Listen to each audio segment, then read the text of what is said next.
Who started the journal Atmavidyakahalam? Option A Ayyankali, option B Vaikunda Swamikal, option C Vagbhatananda, option D V T. Bhattathiripad. ഇതിൻ്റെ answer option C വാഗ്ഭടാനന്ദയാണ്. വാഗ്ഭടാനന്ദൻ്റെ യഥാർത്ഥ പേര് വയലേരി കുഞ്ഞിക്കണ്ണൻ ഗുരുക്കൾ എന്നാണ്. വയലേരി കുഞ്ഞിക്കണ്ണൻ ഗുരുക്കൾ. ആ പേര് മാറ്റി വാഗ്ഭടാനന്ദൻ എന്ന പേര് നൽകിയത് ബ്രഹ്മാനന്ദ ശിവയോഗിയാണ്.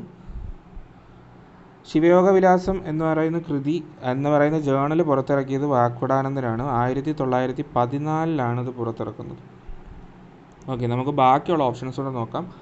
അയ്യങ്കാളി ശ്രീമൂലം പ്രജാസഭയിൽ അംഗമായത് 1911 1915 അയ്യങ്കാളിയുടെ നേതൃത്വത്തിൽ 90-ാം ആണ്ട് ലഹളയെ പുലയ ലഹള, ഊരൂട്ടമ്പലം ലഹള എന്നിങ്ങനെ അറിയപ്പെടുന്നു. വൈകുണ്ഠസ്വാമികളുടെ പ്രധാന കൃതികൾ അഖിലത്തിരുട്ട്,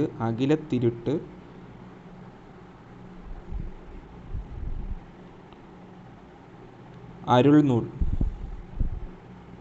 എന്നിവയാണ്. അടുത്തത് വി.ടി. ഭട്ടതിരിപ്പാടാണ്. വി.ടി. ഭട്ടതിരിപ്പാടിൻ്റെ പ്രധാന കൃതികൾ അടുക്കളയിൽ നിന്ന്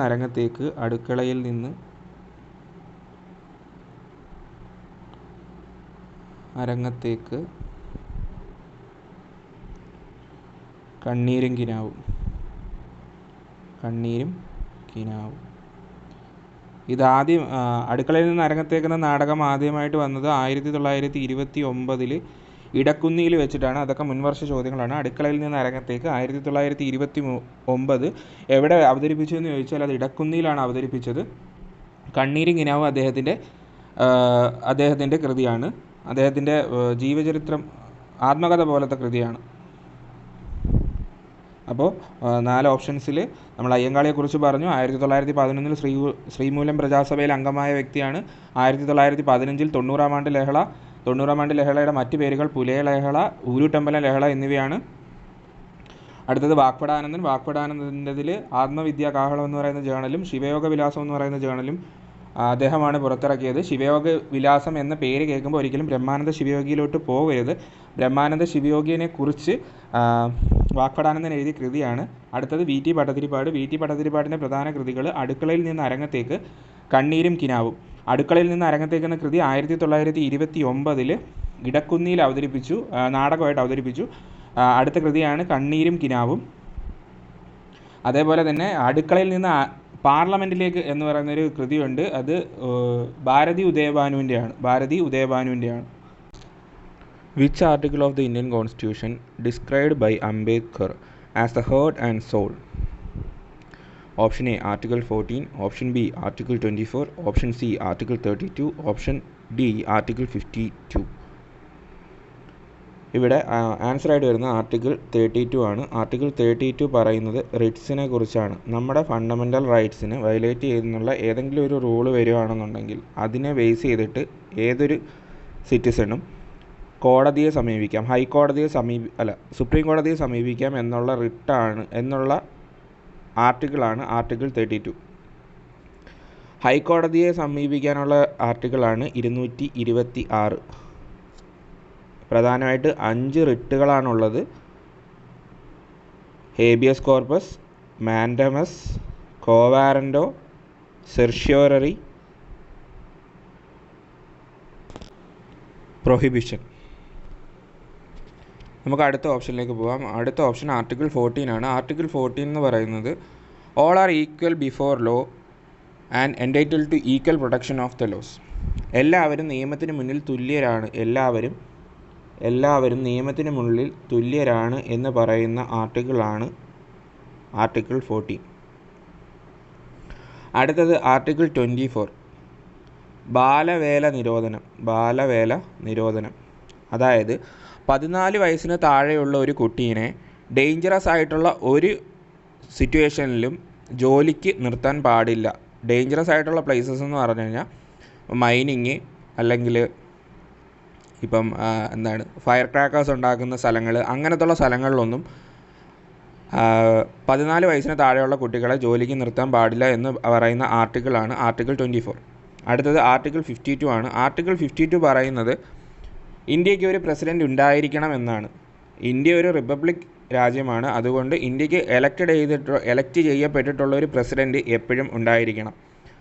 ഇന്ത്യയുടെ പ്രസിഡൻറ്റ് പദവിയിലിരിക്കുന്ന ആൾ മരിക്കുകയോ ആൾ സ്വമേധയാ രാജിവെക്കുകയോ ചെയ്താൽ 6 മാസത്തിനുള്ളിൽ വീണ്ടും ഒരു പ്രസിഡൻറ്റിനെ തിരഞ്ഞെടുക്കണം എന്നും പറയുന്നുണ്ട്. Okay. The term Pura associated with which of the following? Option A, Project for Urban and Regional Affairs.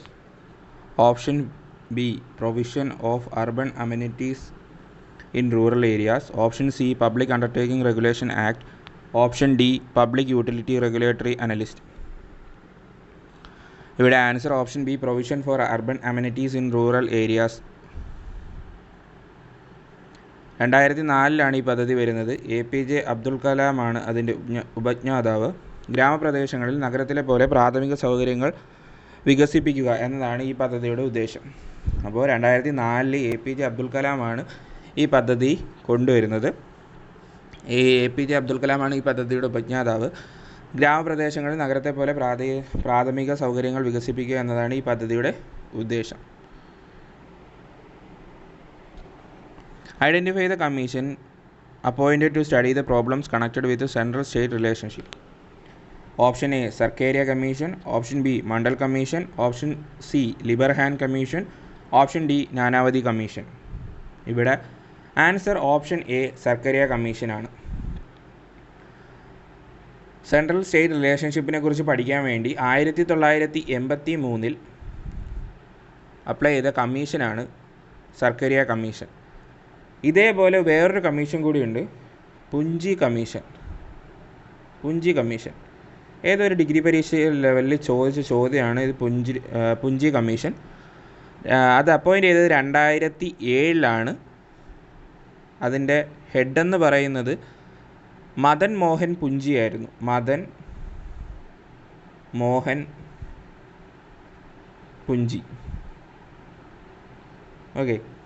അപ്പം മദൻ മോഹൻ പുഞ്ചിയുടെ പുഞ്ചി കമ്മീഷനും സർക്കാരിയ കമ്മീഷനും സെൻട്രൽ സ്റ്റേറ്റ് റിലേഷൻഷിപ്പിനെ കുറിച്ച് പഠിക്കാനുള്ള കമ്മീഷനായിരുന്നു. മണ്ഡൽ കമ്മീഷൻ.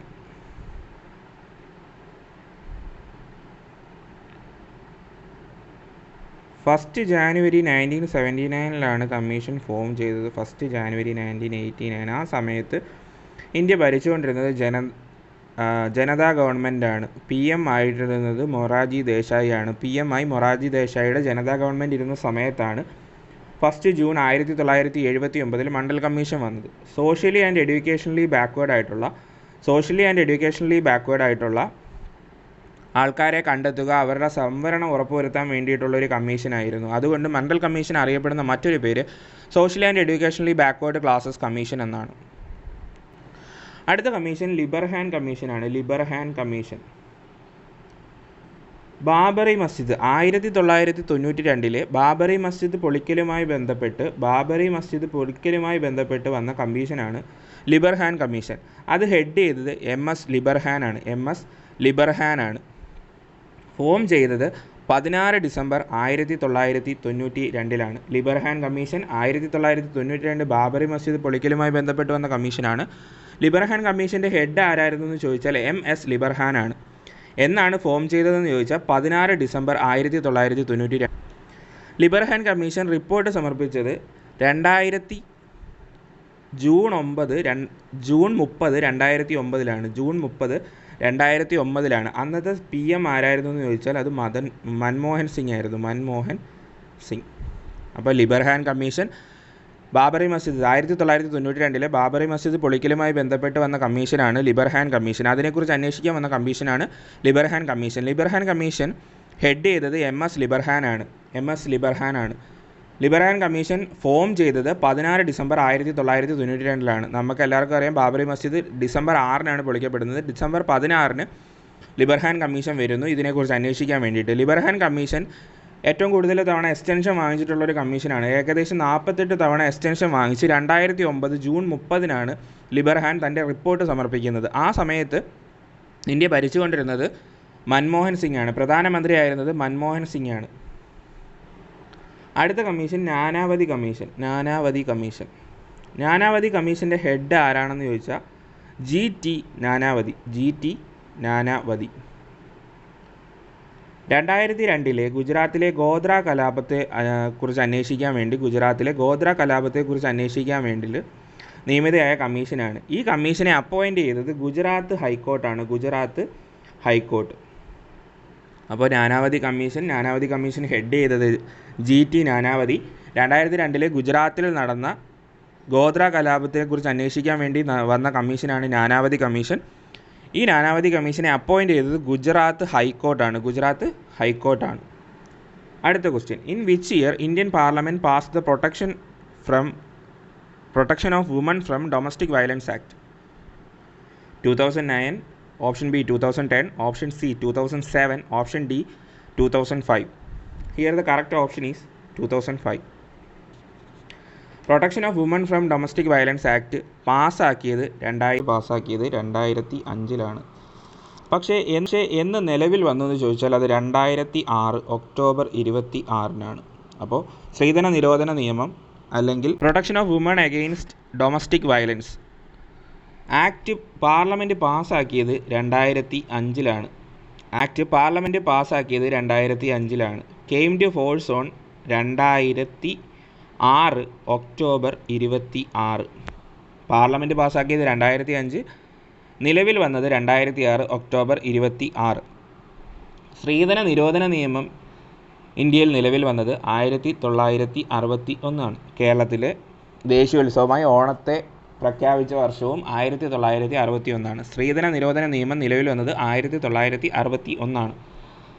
ഇന്ത്യയിലെ ആദ്യത്തെ സ്ത്രീധനരഹിത വില്ലേജ് നിലമ്പൂരാണ്. നിലമ്പൂരിനെ സ്ത്രീധനരഹിത വില്ലേജായി പ്രഖ്യാപിച്ച വർഷം 2009. നിലമ്പൂർ വില്ലേജ് സ്ഥിതി ചെയ്യുന്നത് മലപ്പുറത്താണ്. The concept of directive principles of state policy adopted into the Constitution of India from which country? Option A Britain, option B USA, option C Ireland, option D Germany. Here the answer is option C Ireland. നമുക്കറിയാം നമ്മുടെ ഭരണഘടന ഉണ്ടാക്കിയിരിക്കുന്നത് ലോകത്ത് ബാക്കി ഉണ്ടായിരുന്ന ഭരണഘടനയിലെല്ലാം നമുക്ക് ആവശ്യമായ അല്ലെങ്കിൽ നമുക്ക് ഇമ്പോർട്ടൻ്റ് ആയിട്ട് തോന്നിയിട്ടുള്ള എല്ലാ ആശയങ്ങളും നമ്മൾ അതിൽ നിന്നെല്ലാം കടമെടുത്തിട്ടാണ് നമ്മുടെ ഭരണഘടന ലോകത്തിലെ തന്നെ ഏറ്റവും വലിയ എഴുതപ്പെട്ട ഭരണഘടനയായിട്ട് നിൽക്കുന്നത്. എല്ലായിടത്തു നിന്നും നമ്മൾ ഏകദേശം എല്ലാ രാജ്യങ്ങളിൽ നിന്നും നമ്മൾ ഓരോ സാധനങ്ങൾ കടമെടുത്തിട്ടുണ്ട്. അങ്ങനെ ഈ കടമെടുത്തത് നമ്മുടെ PSCക്ക് ഇഷ്ടപ്പെട്ട ഒരു മേഖലയാണ്. എല്ലാ ക്വസ്റ്റ്യൻ പേപ്പറിലും ഏതെങ്കിലും ഒരു സാധനമെങ്കിലും എവിടെ നിന്ന് കടമെടുത്തു എന്നുള്ളത് ചോദിച്ചിരിക്കും. അതിൽ നമ്മൾ ഇമ്പോർട്ടൻ്റ് ആയിട്ട് പഠിച്ചു വെക്കേണ്ടത് ഫണ്ടമെൻ്റൽ റൈറ്റ്സ് ആണ്. ഫണ്ടമെൻ്റൽ റൈറ്റ്സ് ഇന്ത്യ കടമെടുത്തിരിക്കുന്നത് USA നിന്നാണ്. USA നിന്ന് കടമെടുത്തിരിക്കുന്നത് ഏതൊക്കെയാണെന്ന് ചോദിച്ചാൽ മൗലിക അവകാശങ്ങൾ, ആമുഖം, സ്വതന്ത്ര നീതിന്യായ വ്യവസ്ഥ, ജുഡീഷ്യൽ റിവ്യൂ, ഇംപീച്ച്മെൻറ്റ്, ലിഖിത ഭരണഘടന, വൈസ് പ്രസിഡൻറ്റ്, സുപ്രീം കോടതി. ഇതെല്ലാം എടുത്തിരിക്കുന്നത് USA നിന്നാണ്. ഒരിക്കൽ കൂടെ പറയാം. മൗലിക അവകാശങ്ങൾ, ആമുഖം, സ്വതന്ത്ര നീതിന്യായ വ്യവസ്ഥ, ജുഡീഷ്യൽ റിവ്യൂ, ഇംപീച്ച്മെൻറ്റ്, ലിഖിത ഭരണഘടന, വൈസ് പ്രസിഡൻറ്റ്, സുപ്രീം കോടതി. ഓക്കെ, അപ്പോൾ ബ്രിട്ടനിൽ നിന്ന് എന്തൊക്കെയാണ് കടമെടുത്തിരിക്കുന്നത്? ബ്രിട്ടനിൽ നിന്ന് കടമെടുത്തിരിക്കുന്നത് പാർലമെൻ്ററി ജനാധിപത്യം, ഏക പൗരത്വം, സിംഗിൾ സിറ്റിസൺഷിപ്പ്. ഒരുപാട് തവണ ചോദിച്ചിട്ടുള്ള ചോദ്യമാണ് സിംഗിൾ സിറ്റിസൺഷിപ്പ്. പാർലമെൻ്ററി ജനാധിപത്യം, ഏക പൗരത്വം, നിയമവാഴ്ച, ക്യാബിനറ്റ് സമ്പ്രദാനം, രാഷ്ട്രതലവന് നാമമാത്രമായ അധികാരം, റിട്ടുകൾ, ദ്വിമണ്ഡല സഭ, തിരഞ്ഞെടുപ്പ് സംവിധാനം, കൂട്ട ഉത്തരവാദിത്തം, CAG, സ്പീക്കർ. ഇതെല്ലാം ബ്രിട്ടനിൽ നിന്നാണ്. ബ്രിട്ടനിൽ നിന്ന് എടുത്തിട്ടുള്ളത് ഇവയെല്ലാം ആണെങ്കിലും ഇമ്പോർട്ടൻ്റ് ആയിട്ട് ചോദിച്ച് കണ്ടിട്ടുള്ളത് ഏക പൗരത്വവും നിയമവാഴ്ചകളും, റിട്ട്, CAG. ഇത് നാലും ഇടയ്ക്കിടയ്ക്ക് ചോദിച്ചു കണ്ടിട്ടുണ്ട്. നിയമവാഴ്ച, ഏക പൗരത്വം, റിട്ടുകൾ, CAG. അപ്പം ആമുഖം കടമെടുത്തിരിക്കുന്നത് USA നിന്നാണ്. മൗലികാവകാശങ്ങൾ കടമെടുത്തിരിക്കുന്നത് USA നിന്നാണ്. ഏക പൗരത്വം കടമെടുത്തിരിക്കുന്നത് ബ്രിട്ടനിൽ നിന്നാണ്. മാർഗനിർദ്ദേശക തത്വങ്ങൾ, directive principles of state policy കടമെടുത്തിരിക്കുന്നത് അയർലൻഡിൽ നിന്നാണ്. പ്രസിഡന്റ് തിരഞ്ഞെടുപ്പ്, രാജ്യസഭയിലേക്ക് രാഷ്ട്രപതി നിയമനിർദ്ദേശം ചെയ്യുന്നതും അയർലൻഡിൽ നിന്നാണ് കടമെടുത്തിരിക്കുന്നത്. രാഷ്ട്രപതിക്ക് പാർലമെൻറ്റിലേക്ക് 12 പേരെ നോമിനേറ്റ് ചെയ്യാം. അത് കടമെടുത്തിരിക്കുന്നത് എവിടെ നിന്നാണെന്ന് ചോദിച്ചാൽ അത് അയർലൻഡിൽ നിന്നാണ്. അതേപോലെ തന്നെ പ്രസിഡന്റിനെ തിരഞ്ഞെടുക്കുന്ന രീതി കടമെടുത്തിരിക്കുന്നതും അയർലൻഡിൽ നിന്ന് തന്നെയാണ്. ജർമ്മനിയിലെ വെയ്മർ കോൺസ്റ്റിറ്റ്യൂഷനിൽ നിന്ന് കടമെടുത്തിരിക്കുന്നത് എന്താണ്? അടിയന്തരാവസ്ഥ. അടിയന്തരാവസ്ഥയാണ് ജർമ്മനിയിൽ നിന്ന് കടമെടുത്തിരിക്കുന്നത്, അടിയന്തരാവസ്ഥ. ഓക്കെ, അപ്പോൾ ബ്രിട്ടനിൽ നിന്ന് സിംഗിൾ സിറ്റിസൺഷിപ്പ്, USA നിന്ന് fundamental rights, preamble, written constitution, ഇതെല്ലാം കടമെടുത്തിരിക്കുന്നത് USA നിന്ന്.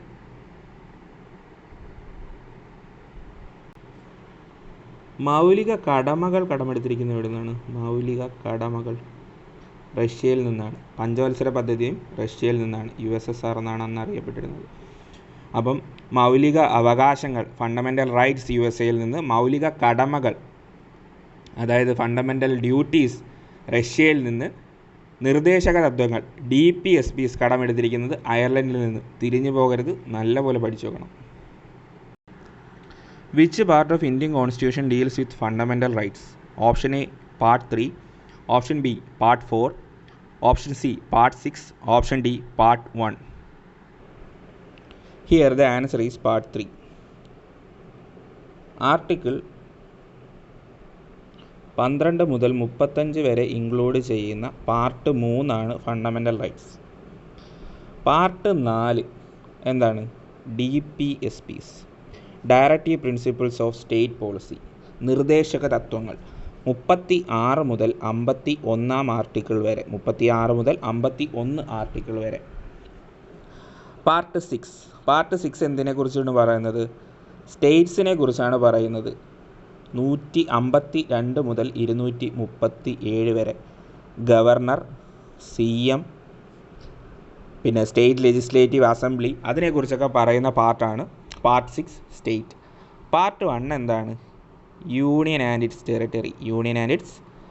ടെറിട്ടറി. ഓക്കെ, ഇന്ത്യ ഒരു യൂണിയൻ ഓഫ് സ്റ്റേറ്റ്സ് ആണെന്ന് പറയുന്ന ആർട്ടിക്കിൾ ഏതാണെന്ന് ഒരുപാട് പരീക്ഷയ്ക്ക് ചോദിച്ചിട്ടുണ്ട്. ആർട്ടിക്കിൾ 1 അത് വരുന്ന പാർട്ടാണ് part 1. Part 1 union and its territories, യൂണിയനും ഭൂപ്രദേശവും. ഇന്ത്യ ഒരു യൂണിയൻ ഓഫ് സ്റ്റേറ്റ്സ് ആണെന്ന് പ്രതിപാദിക്കുന്ന ആർട്ടിക്കിൾ 1. നമുക്ക് പെട്ടെന്ന് ആ പാർട്ടുകളിൽ കൂടെ പോവാം. പാർട്ട് 1 എന്ന് പറയുന്നത് യൂണിയൻ ആൻഡ് ഇറ്റ്സ് ടെറിട്ടറി ആണ്. Union and it's territory. Okay, 1 മുതൽ 4 വരെയുള്ള ആർട്ടിക്കിൾ. പാർട്ട് 2 എന്ന് പറയുന്നത് സിറ്റിസൺഷിപ്പാണ്. 2 മുതൽ 5 മുതൽ 11 വരെ. 5 മുതൽ 11 വരെ. പാർട്ട് 3 ഫണ്ടമെൻ്റൽ റൈറ്റ്സ് ആണ്. ഫണ്ടമെൻ്റൽ റൈറ്റ്സ് 12 മുതൽ 35 വരെ. 35 വരെ. പാർട്ട് 4 എന്ന് പറയുന്നത് DPSP ആണ്, അഥവാ നിർദ്ദേശക തത്വങ്ങൾ. 36 മുതൽ 51 വരെ. എത്ര നിർദ്ദേശക തത്വങ്ങൾ ഉണ്ടെന്നൊക്കെ ചോദിച്ചിട്ടുണ്ട്. അത് 17 ആണ് DPSPs, നിർദ്ദേശക തത്വങ്ങൾ. ഓക്കെ, അപ്പോൾ part 1 union and it's territory, 1 മുതൽ 4 വരെയുള്ള ആർട്ടിക്കിൾ. പാർട്ട് 2 സിറ്റിസൺഷിപ്പ്, 5 മുതൽ 11 വരെയുള്ള ആർട്ടിക്കിൾ. പാർട്ട് 3 ഫണ്ടമെൻ്റൽ റൈറ്റ്സ്, 12 മുതൽ 35 വരെ. പാർട്ട് 4 DPSPs, 36 മുതൽ 51 വരെ. എത്ര ഫണ്ടമെൻ്റൽ റൈറ്റ്സ് ഉണ്ട്? 6 ഫണ്ടമെൻ്റൽ റൈറ്റ്സ് ഉണ്ട്. കോൺസ്റ്റിറ്റ്യൂഷൻ നിലവിൽ വരുമ്പോൾ എത്ര ഫണ്ടമെൻ്റൽ റൈറ്റ്സ് ഉണ്ടായിരുന്നു? 7 ഫണ്ടമെൻ്റൽ റൈറ്റ്സ് ഉണ്ടായിരുന്നു. റൈറ്റ് ടു പ്രോപ്പർട്ടി 44ാം അമെൻമെൻറ്റ് പ്രകാരം എടുത്തു കളഞ്ഞു. ഇതൊക്കെ നിങ്ങൾക്ക് അറിയാവുന്ന കാര്യമാണ്, അതുകൊണ്ട് ഞാൻ ഓട്ടിച്ചൊന്ന് പറഞ്ഞു എന്നേ ഉള്ളൂ. അതേപോലെ പാർട്ട് 4 DPSPs ആർട്ടിക്കിൾ 36 മുതൽ 51 വരെ. Part 4A fundamental duties added by 42nd amendment 1976. Fundamental duties 51A ആണ് അനുച്ഛേദ പ്രകാരം. എത്ര ഫണ്ടമെൻ്റൽ ഡ്യൂട്ടീസ് ഉണ്ട്? 11 ഉണ്ട്. കോൺസ്റ്റിറ്റ്യൂഷൻ നിലവിൽ വന്നപ്പോൾ 10 ഉള്ളായിരുന്നു. അത് കഴിഞ്ഞ് 86th അമെൻമെൻറ്റ് വഴി ഒരു ഫണ്ടമെൻ്റൽ റൈറ്റ് കൂടെ ആഡ് ചെയ്തു. നമ്മുടെ വിദ്യാഭ്യാസവുമായി ബന്ധപ്പെട്ട ഒരു ആർട്ടിക്കിളായിരുന്നു അത്. Okay, part 5 deals with union. Part 5 deals with union. 52 മുതൽ 151 വരെ. പ്രസിഡൻറ്റ്, പ്രധാനമന്ത്രി, ലോക്സഭ, രാജ്യസഭ എന്നിവയെക്കുറിച്ചെല്ലാം പറയുന്ന പാർട്ടാണ് പാർട്ട് 5 യൂണിയൻ. 52 മുതൽ 151 വരെ. പാർട്ട് 6 സ്റ്റേറ്റ്സ് ആണ്. 152 മുതൽ 237 വരെ. അവിടെ CM കുറിച്ചും chief ministers governors, state legislative assembly, അതിനെക്കുറിച്ചെല്ലാം സ്റ്റേറ്റ് ലെജിസ്ലേറ്റീവ് കൗൺസിലിനെ കുറിച്ചെല്ലാം പറയുന്നത് ആ പാർട്ടിലാണ്. പാർട്ട് 6 സ്റ്റേറ്റ്സ് എന്ന് പറയും.